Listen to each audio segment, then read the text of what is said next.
এই যে আসসালামু আলাইকুম। দেখেন শিক্ষক হয়েও যে কত ভালোবাসা দিতে পারে। ছাত্রের ক্লাস করাতে করাতে কান্না করছিল বা ব্যথা পেয়েছে, সে এসে নিজের বাপ মার মতো নাক ঝেড়ে দিচ্ছে।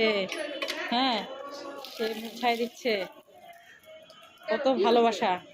এই যে শিক্ষককে অনেক সময় অনেকে অপমান করেন, রাস্তাঘাটে গার্ডিয়ানরাও করেন, ছাত্ররাও করেন, কিন্তু না, ছাত্রদেরকে শিক্ষক নিজের সন্তানের মতোই ভালোবাসে। এটাই তার একটা প্রমাণ। আসসালামু আলাইকুম, আপনার নামটা একটু বলবেন?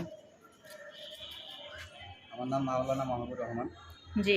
আমি সিলেট শিক্ষা নিকেতন স্কুল অ্যান্ড কলেজের ধর্মীয় আচ্ছা, হিসাবে দায়িত্ব পালন করতেছি। এবং পাশাপাশি এটা আপনার কে হয়? আপনার কি সন্তান?